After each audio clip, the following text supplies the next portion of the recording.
Beautiful. And we are on today in an episode of Ronin's Den within Alphonse's interrogation chamber with Dave from Grimwood Games to talk about their upcoming title and expedition into backerkit. Is it this time? It is backerkit, yeah. Awesome. Well, I'm going to turn this over to you and Steve here to get us kicked off here. Well, hi, welcome to Ronin's Den. Dave, thank you for taking the time to do an interview with us. We've been looking over your game, and I find it pretty interesting. Why don't you start with telling the audience a little bit about yourself, who you are, and a little bit about your game? Sure. I'm mostly known around the RPG elements as Grimwood Games, and basically I am a Twitch streamer that decided to write his own game because he was bored and needed some content.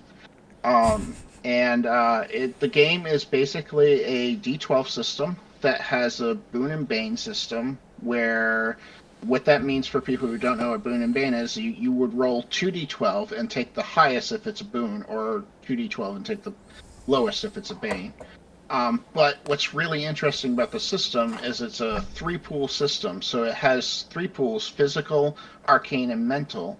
And those pools can be used to boost the roll, used for abilities, but they're also used for your health. So it's a matter of managing that pool system to get the best out of your character. Beautiful. So, looking at the game, I found it interesting. The pull system seemed amazing. I think it's the first D12 system I've ever read. I know I've never played one. But the first question we always ask here on Ronin's Den, because to us it's kind of the most important question, is why did you create the game, and what type of stories are you trying to tell with the game? Like, what theme are you going for? Sure. So the initial game is an urban fantasy setting, and the reason why I created it was because all I could find was cyberpunk or 1920s Call of Cthulhu, or if it was modern, it was like 5e modern. And like they always like put the guns separately, like they didn't focus. The guns were like always felt like they were thrown into the system instead of integrated into the system. And guns are kind of important for a modern game, in my opinion. So I decided that I would write my own game to do my urban fantasy. Now I kind of based it on like inspirations of like my main inspiration was Dresden Files, and then Buffy the Vampire Slayer, and then there's a book series called the Mercy Thompson books, where the werewolves come into play. But it was definitely 100% urban fantasy. I wanted to get that feel. Okay. Oh,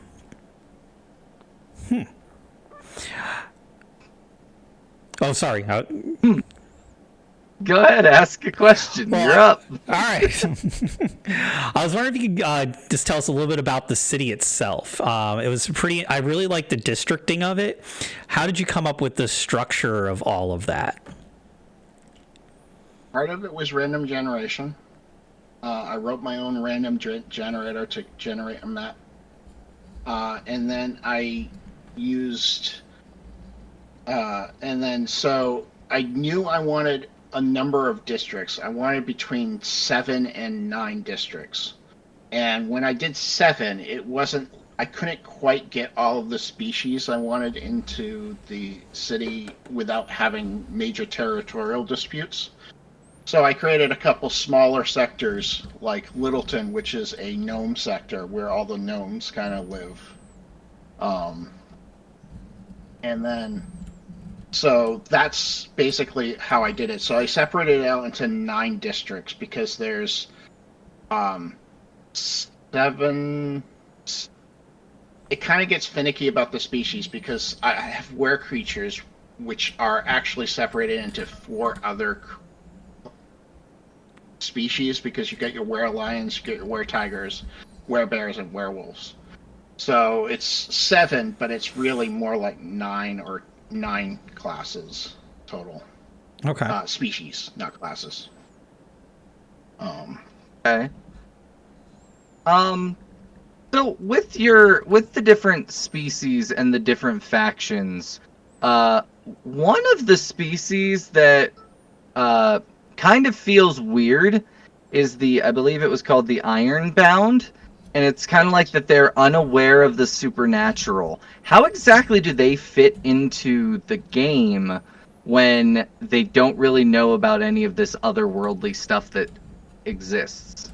So the thought Like, what type of process with the story? Ironbound is they're actually just call themselves humans in everyday life, but the meta human, the gifted, as I call them in the book, call them Ironbound because back in the history they used iron weapons against the Fae, and the Fae have a bane to have a they get hurt by iron a lot easier. So that kind of just stuck with them. So basically, they're normal humans. So the way I see them playing as a player character is that you're kind of getting introduced to the world of magic as you're leveling. So like you get a bane on anything where you have to roll against magic. So if like you have to know the protocols of the Fae, and you don't know that, you have to roll a knowledge, and if you fail that, then you play that out as the story commands. But basically, Ironbound they dominate the population, and they don't know about magic. Most of the city doesn't know about magic. So, like, you would say, correct me if I'm wrong here, but like your Ironbound characters, kind of like when they're starting their adventure, it's their first eye-opening experience into the world of magic and the supernatural. Like, up to that point, they were ignorant, and today they've opened their eyes, and it's like, oh wow, this stuff actually exists and is going on around me. And then they decide how they're going to Yeah, interact from there. Okay. exactly. I did have a character in my Friday night games. He actually played the Ironbound to the point where he actually was a loony bin. Like he was a basket case tinfoil hat, and he believed everything that happened in the magical world beforehand was real until he actually was really introduced to it. But he played himself like a tinfoil hat conspiracy theorist. That actually sounds really fun. Not gonna lie, that could be an absolute blast. Um, so you said that the factions and the districts and all that were kind of your own random generation. What? The How? districts were. Explain that of the districts. Um, Explain that a little more. Like, did you have like 20 and then just randomize it and it went? Like, what was your process So, there? Because I've never heard of anybody doing that before. so I created a image randomizer. So basically, it uses a noise map, and that noise map creates create different blocks of space on the image. So that's how I created the districts. Was I used the noise map to create different blocks in the image, and then I would uh, they would be pieced together, and then I just kind of found one that I liked, and then I started developing the city from there.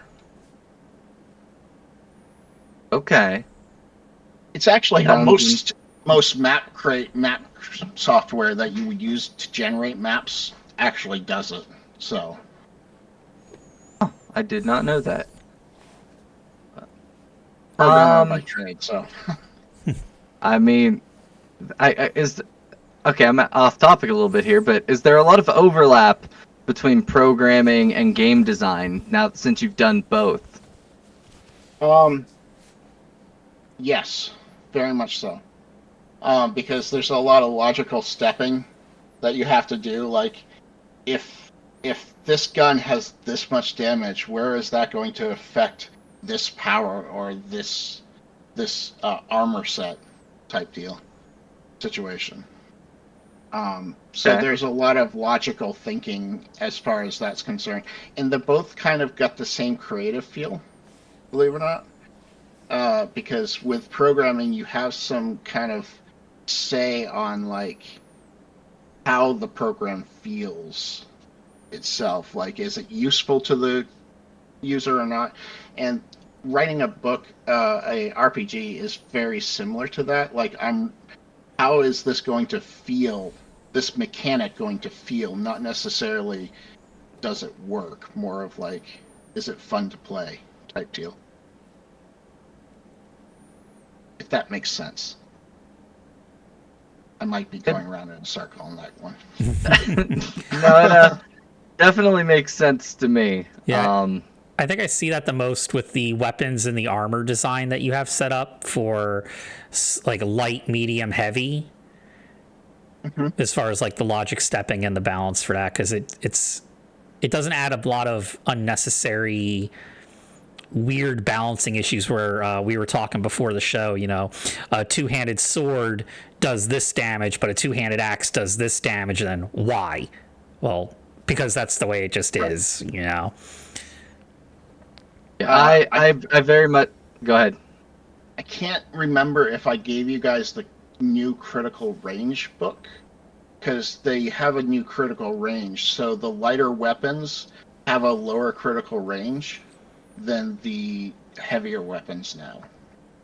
The one that we have has that a light weapon has a 10 or higher is a crit, medium is 11 or higher. Okay. Yeah. So, and what's interesting is my magic system, in my opinion. Because I left it pretty wide open.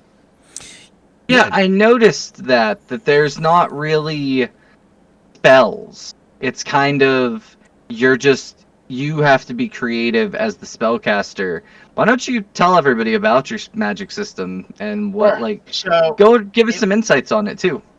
It works the same way as an attack roll, but what's interesting is the flavor of the actual spell that you're going to do is up to you. So basically, if you're a druid and you want to cast vine grasp on people, you would just say that I want to cast vine grip, and then you roll to see if you cast it based on the target number that the dungeon master or game master or whatever you want to call it. I think I call it game master in the book, but whatever you want to call it, gives you. And if you succeed that target number, you succeed in doing it. Some things might have a resistance from the other side, but I left it all up to the dungeon master to manage, because in my games I feel the dungeon master should be able to help manage a game efficiently, and I feel that some games tie your hands when you go to run a game, and you usually come up with a homebrew rule to get around it. So I kind of left my magic a little bit loosey-goosey to allow for that, not only for the mage, the wizard, to do interesting things, but for the dungeon master to allow them to do interesting things. I do have mechanics in there to handle multiple targets, so if you wanted to hit 3 or 4 targets, there's mechanics in there for that. Basically, you'd have to spend more pool points to actually hit multiple targets, unless you have a particular feat. But so that's why I did it that way. I think it's interesting. I think it's definitely different enough that people are going to... Two mages aren't going to look the same. And it's going to be based on the imagination of the person. And I really admire that. I think it was a good design choice, and it fits really what you're trying to do here. It was heavily borrowed from Easy D6. Okay. Heavily with permission from DM Scotty, but it was heavily influenced by that system. So. DM Scotty, is that the guy who does all the craft stuff? Yes. Yep. Okay, I know who you're talking about now. Yeah, he came up with his own system called Easy D6, and you can see a lot of influence in Easy D6 in this system. Okay. So I guess my next question, we're gonna stick with the mechanics for a little bit here. Sure. Why the D12? Like what was the Yeah. reasoning there? Because I that is like a the die D12. that is not you just like the die. It rolls nice. It's got a very good bell curve when you do two or more. It's as flexible as the D6, but has more numbers. So I was able to do higher target numbers. Um, because I didn't want something where you had to do math to a point. Because I wanted the pool system to be the math. So I didn't want extra math on top of math I was already providing with the pool system. So I said, well, I'm going to go from 1 to 12. That's it. You roll a die and you get 1 through 12, and that's your target. And so I tried it with 2d6, but 2d6 had too much of a broke bell curve on it. So I focused on just doing a 50-50 shot, like with 1d6, with 1d6, and it I was getting too many sixes. I felt like I was critting too much, so I increased that number. I doubled it, and plus I like the die shape. It's a good die shape. The D12 honestly doesn't get enough love anymore. It really doesn't. No, it really, I agree. The D12 is such an underutilized die. I try to make stuff that's a D12 in most of my games just to use it. But yeah, I mean that makes sense, and I definitely like that there's a little math. I'm not gonna lie. I'm not a math person at all. There is some math though, because you do have to manage those pools. Because if you don't manage those pools, you die quickly. I was actually hoping to expand a little bit on those pools because that is something that is honestly unique. So could you just like give us like the complete newbie's explanation as to these pools and how they're used? So your pools, you have three pools. You have arcane, physical, and mental. The way they work is if you take damage in arcane and you don't have enough pool points to handle that damage, it shifts to physical. And then physical will shift to mental. So it's kind of like the way I think about it is if you exhaust all your magical capabilities, you're tired. So you're physically tired. But if you're physically tired, you become mentally tired. And if you're mentally tired, you can't cast spells because you're mentally tired. So that's the way I look at the pool system as far as damage is concerned. As far as using them, um, the system's really based on feats, and a lot of those feats require pool points to use. So if you want bonuses to your damage and you want bonuses to your attack, you're going to have to spend pool points to do so. So I wanted a system that would allow some managing between. Hey, I wanted more crunch in my game but I wanted it easy, if that makes sense. So Yeah. I wanted that management, but I didn't want like Pathfinder feats or where it gets out of control. I wanted the feats to be kind of more very similar in structure. So, like, if you take a look at a lot of my feats, they have very similar feel, but they don't feel the same, if that makes sense. Let me see if I can explain that better. So, basically, like, I have a feat that's lethal damage that gives you your power die, and that's something I haven't mentioned. A power die is basically an extra die type that you can some feats allow you to roll to get extra damage or extra oomph in your spell. And the pools lend themselves to that feat structure. So you couldn't have one without the other. Okay. I think I went around in a circle on that one, and I apologize. did you follow that duality? I Any followed it. follow-ups? No, I followed it. It made sense.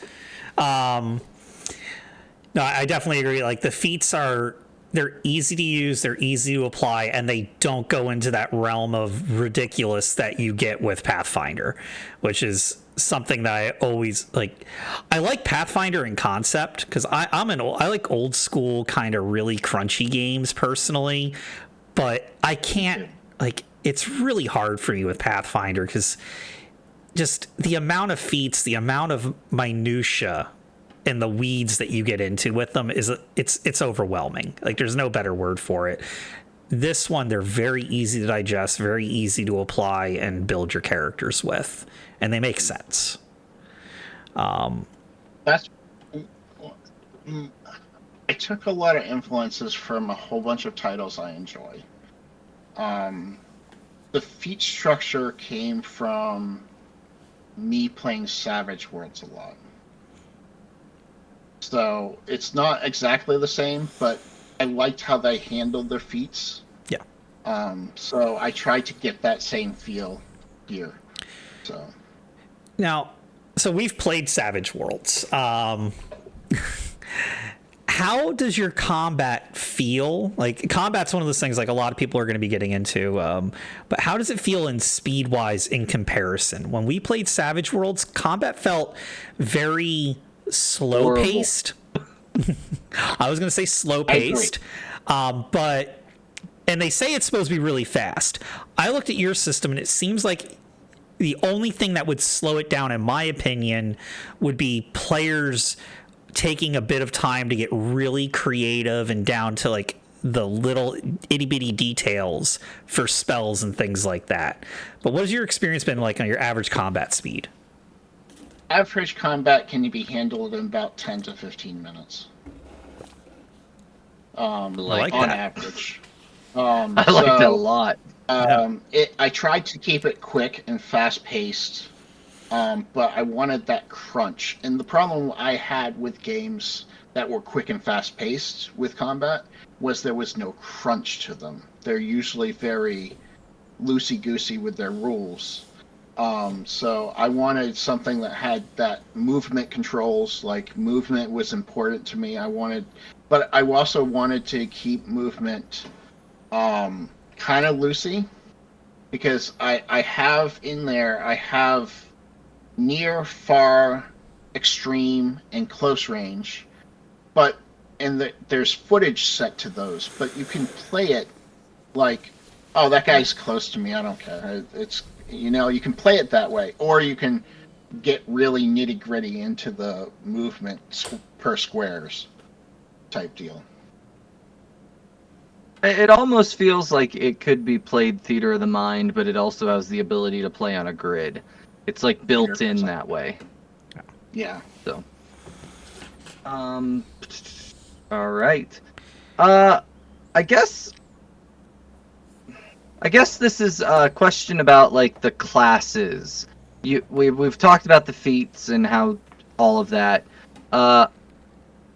With the classes, I like that there's enough of them. It feels like you could play just about anything you really want. Do you feel like there could be what's the term? System mastery to this?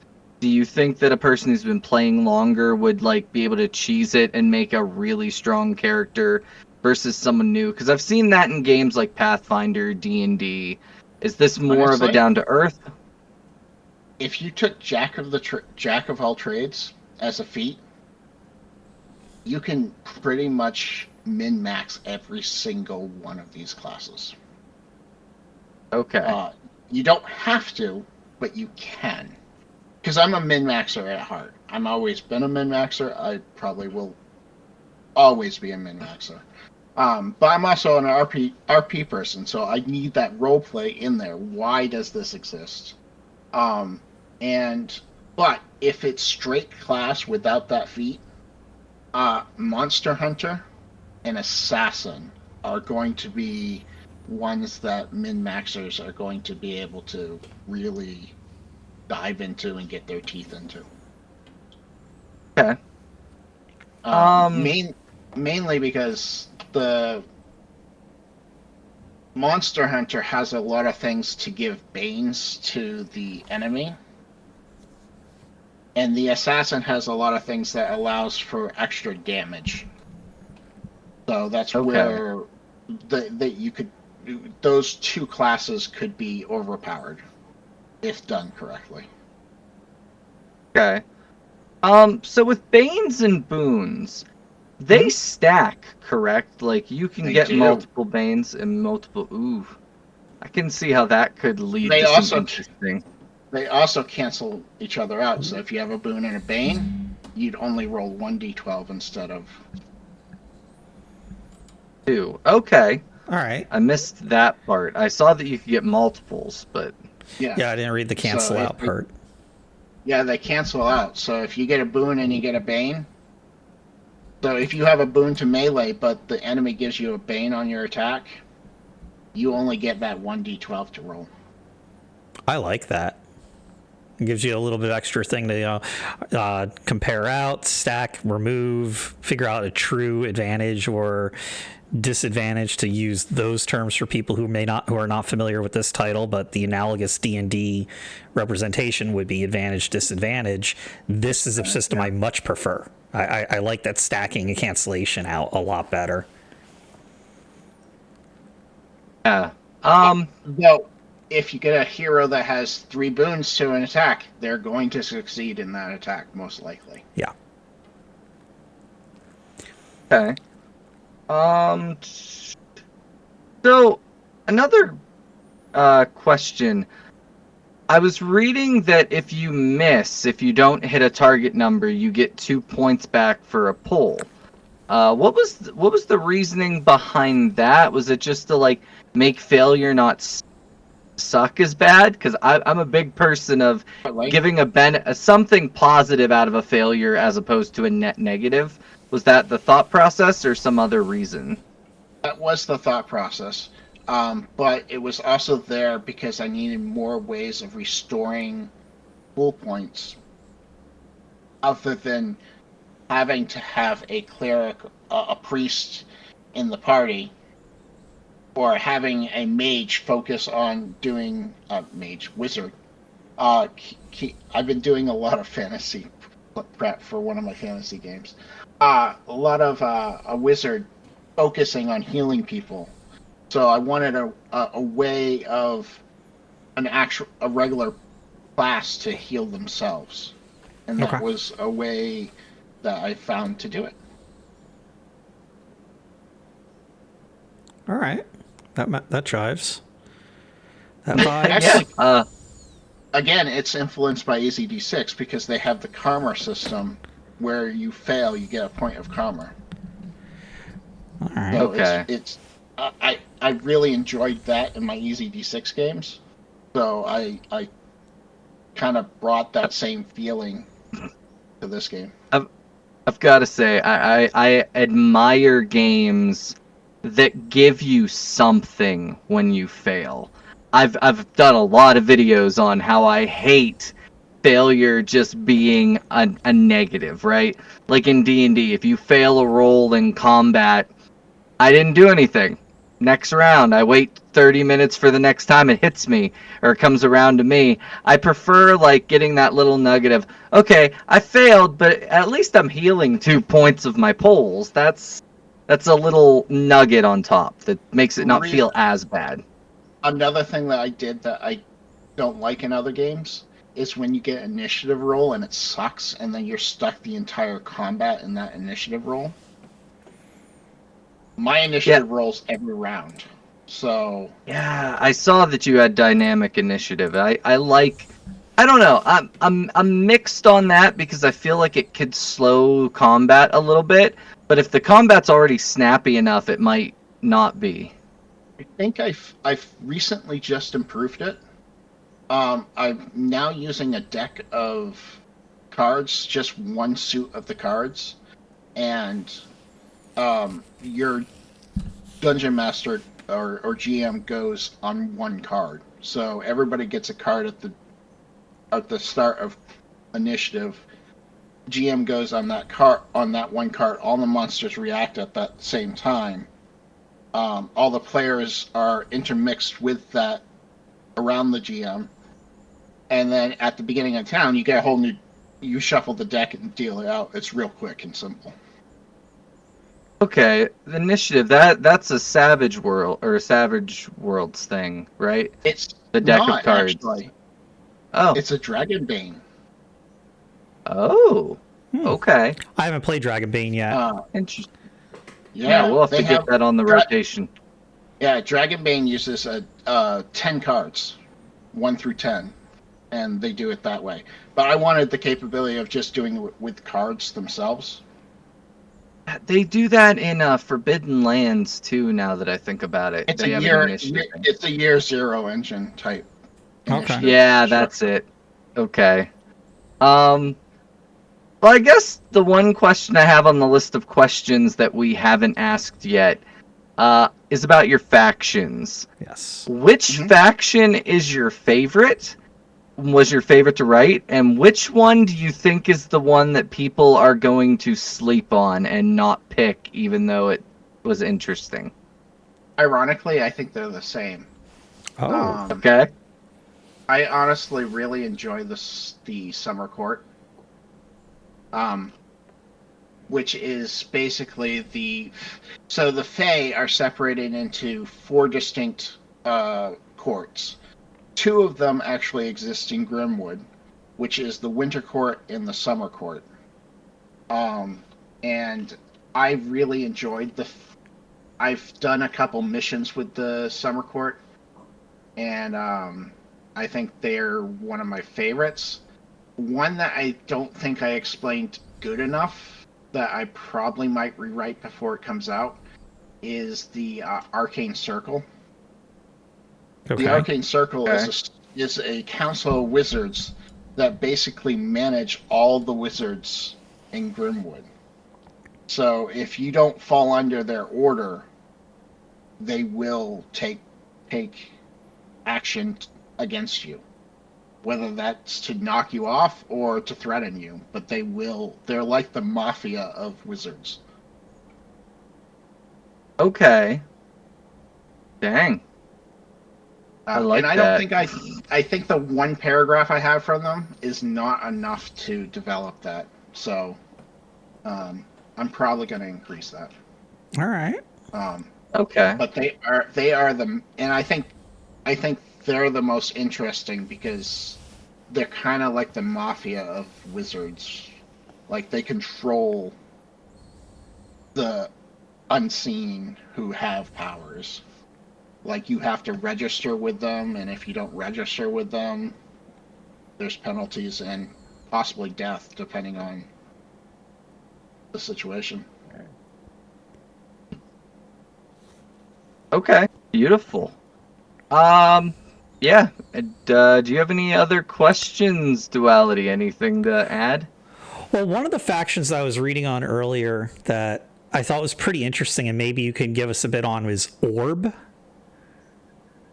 Yes, Orb. I liked Observational Oversight Reaction Bureau. They're basically FBI for Magical World. Think X-Files or MIB. And that's what they are. They handle any kind of magical issues that might arise that they don't want common people to know about. AKA the ironbound in the system. So they are not to be messed with because they have pretty advanced technology that can mess up some magical beings. So, which, if this gets backerkit, there is an extension that I want to do where you get specialized weapons from them that do extra cool things. Okay. I can see I'm that being interested. Yeah, I like the idea of, like the magical MIB type thing, the X-Files angle. That's would you say they're more of an antagonistic faction, more so than player based, or other way around? I've used them both ways. Okay. I've used them both ways in my games. In my Friday night game that we stream on Twitch, they're more of a antagonistic type thing, where I have a one shot that I've been doing around at cons, where they're more of a player facing, hey, you guys are all part of Orb, and they're asking you to go investigate this issue type scenario. Got it. Oh, beautiful. I guess the last question I have, and it's more of a question of the layout of the book. Mhm. Because in my experience, your book has all of the city information, the faction information, kind of the lore at the front. So it's very front loaded with lore, and then it goes into how to make a character, enemies, things of that nature. As opposed to a lot of books put the character facing stuff in the front. Was there a reason you went with that, or is that subject to change, or what No, was the thought there process was. there? So the thought process was, I was having trouble trying to explain to how to create a character without people understanding what the hell a fae was, what exactly were were tigers and were bears, and like I was just having what's an archling? An archling is something that isn't anywhere else. It's a half angel that has been dragged into this demon angel war by their fathers or mothers that were angels. So I needed lore to help create characters. So I decided that I would put the lore first, and if you wanted to skip it, you could. But most people that I've seen skip it in character creation end up going back to it to find out what Okay. exactly. It's not that I don't explain it. I have little snippets in the character creation, but they to really get a sense of the character, you need to know like what faction am I in? Am I associated with in this world? So I wanted to provide that first. I just found that it flowed better because I did try it with character creation first, and people were getting confused. All right, that makes So sense. I like that answer. Yeah. I don't know what I was expecting when I asked that question. That wasn't what I was expecting, so I got it. I understand. I mean, But I have I have a class in here called Holy Warrior, but the description of the Holy Warrior is basically they're a holy warrior. They fight for a particular god or deity, and that's it.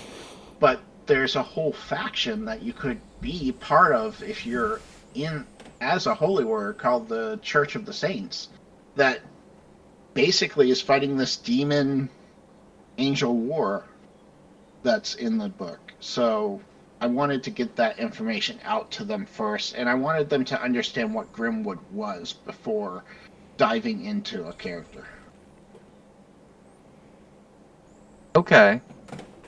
Well, anyway.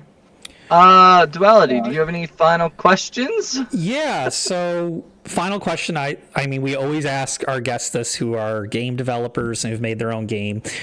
Here at Ronin's Den, we like to highlight games that are not the two most commonly thought of and spoken about games in tabletop role-playing, which are D&D and Pathfinder. We love to talk to our guests and ask them, hey, you've developed a game. Would you like to come back to the den and run a one-shot for us so we can get your game more exposure out there and just try it out? Like, I'd love to give this a try. Absolutely. Awesome. I have 2 or 3 scenarios that I'm developing for the backer kit that will be extensions that we could easily do one of those, and I've done them at several cons, and I even have a Foundry module that I'm working on for the game. So, which is going to be another add-on for the backer kit if we get up high enough. That would be Excellent. awesome. And I love and you Foundry. said September for the backer kit? Yeah, it's going to be September 1st is when the backer kit will go live. You can sign up for information right now. If you go to Grimwood .games/backer kit, it should bring you right to the backer kit, and you can sign up for information where I'm sending out information. You can also get a free quick starter guide, but that needs to be updated. So I will probably do that this weekend. Beautiful. Send us that email or that website, so Duality can put it in the YouTube sub thing to sign up. Yep. Um, Absolutely. but Dave, thank you so much for taking the time to meet with us and talk about your game. I am very intrigued by it, and I look forward to playing it and getting to understand it more. And we really appreciated you being here. I appreciate you guys having me. Thank you so much. Thanks for stopping by. Anybody still watching, thank you for watching.